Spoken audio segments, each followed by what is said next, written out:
जम्मू कश्मीर में क्रिकेट विकास को लेकर क्रिकेटर सुरेश रैना ने कहा, सही टैलेंट चुनें और हुनर को तराशें। भारत के पूर्व क्रिकेटर सुरेश रैना सुविधाओं से वंचित जम्मू कश्मीर के बच्चों के लिए खुलकर सामने आए हैं। वे इस केंद्र शासित प्रदेश में क्रिकेट का विकास चाहते हैं। रैना ने हाल ही में अंतर्राष्ट्रीय क्रिकेट करियर से संन्यास ले लिया था। उन्होंने कहा, मैं जम्मू कश्मीर के स्कूलों, कॉलेजों और ग्रामीण इलाकों में युवा टैलेंट खोजना चाहता हूं ताकि उनके हुनर को तराशने में मदद कर सकूं और जिससे ये खिलाड़ी राष्ट्रीय टीम में योगदान दे सकें। श्रीलंका ने चीन को दिया झटका, भारत के लिए राहत भरी खबर। जब नेपाल समेत तमाम पड़ोसी देशों के साथ भारत के रिश्ते तनावपूर्ण चल रहे हैं, श्रीलंका ने भारत को आश्वस्त करने की कोशिश की है। श्रीलंका के विदेश सचिव जयनाथ कोलंबेज ने कहा कि श्रीलंका अपनी विदेश नीति में इंडिया फर्स्ट को अपनाएगा और भारत के सभी सामरिक हितों की सुरक्षा करेगा। पिछले कुछ दिनों में हुए घटनाक्रम के बाद ये आशंका जताई जा रही है कि श्रीलंका का झुकाव भारत के मुकाबले चीन की तरफ ज्यादा हो गया है। पुलवामा हमले की चार्जशीट में खुलासा। एनआईए ने कहा, हमले से पहले जैश-ए-मोहम्मद के कमांडर के बैंक अकाउंट में डाले गए थे पैसे, जिससे आतंकियों ने कार और विस्फोटक खरीदे। पुलवामा आतंकी हमले में नेशनल इन्वेस्टिगेशन एजेंसी एनआईए की चार्जशीट में टेरर फंडिंग को लेकर बड़ा खुलासा हुआ। एनआईए ने चार्जशीट में बताया कि फरवरी 2019 में आतंकी हमले को अंजाम देने के लिए जैश-ए-मोहम्मद चीफ मसूद अजहर के भतीजे मोहम्मद उमर फारूक को उसके पाकिस्तान के बैंक अकाउंट में 10 लाख रुपए मिले थे।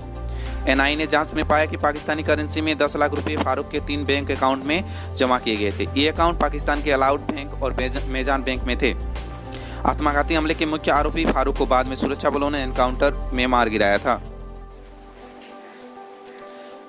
दिल्ली चांदनी चौक में 2 भाइयों ने की आत्महत्या, सुसाइड नोट में आर्थिक तंगी बताई मौत की वजह।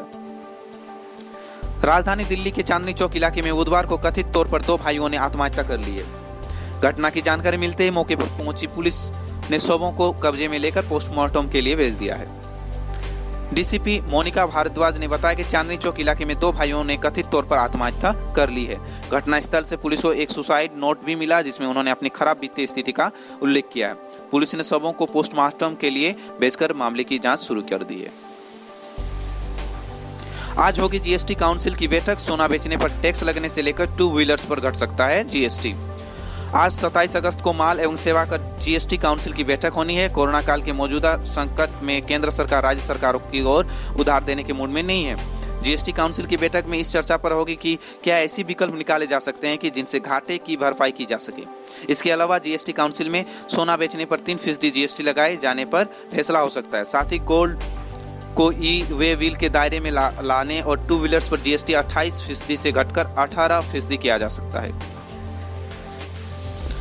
आज जीएसटी काउंसिल की 41वीं बैठक होगी। ये बैठक वीडियो कॉन्फ्रेंसिंग के जरिए होगी। इसके बाद 1 बजे वित्त मंत्री निर्मला सीतारमण प्रेस कॉन्फ्रेंस भी करेंगी। बताया जा रहा है कि इस बैठक में कोरोना की वजह से जीएसटी रेवेन्यू में हुई कमी पर चर्चा हो सकती है।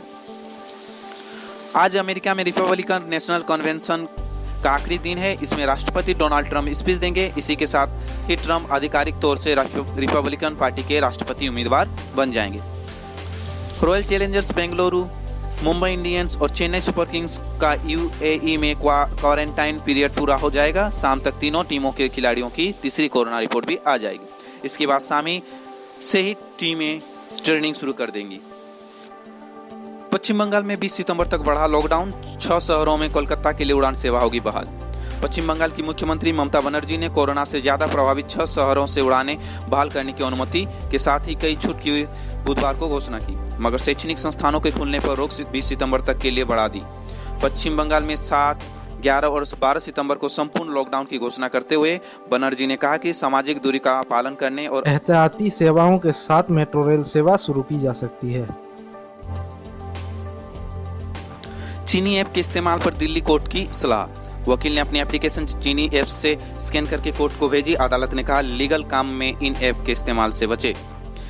दिल्ली के कोर्ट में एक वकील को प्रतिबंधित चीनी ऐप का इस्तेमाल करने से बचने की सलाह दी है। एडिशनल सेशन जज सुनील चौधरी ने कहा कि एडवोकेट प्रवीण चौधरी की ओर दायर की गई जमानत याचिका को केम स्कैनर ऐप से स्कैन किया गया था।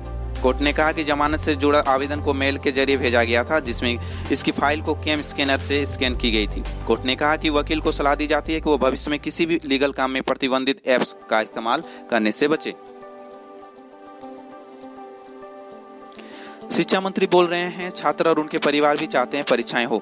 1 सितंबर से जेईई के मेन एग्जाम और 13 सितंबर को नीट की एग्जाम होने वाली है, लेकिन सोशल मीडिया से लेकर सड़कों तक एग्जाम के खिलाफ विरोध प्रदर्शन हो रहे हैं। जबकि शिक्षा मंत्री रमेश पोखरियाल निशंक दावा कर रहे हैं कि छात्र और उनके परिवार भी चाहते हैं कि परीक्षाएं हो। रमेश पोखरियाल कह रहे हैं कि जेईई के लिए रजिस्टर 8.58 लाख छात्रों में से 7.25 लाख छात्रों ने एडमिट कार्ड डाउनलोड भी कर लिए हैं। नीट के लिए भी एडमिट कार्ड जारी हो चुके हैं, जबकि दिल्ली के शिक्षा मंत्री मनीष सिसोदिया का कहना है कि सरकार को एग्जाम टाल देना चाहिए। कांग्रेस भी एग्जाम का विरोध कर रही है।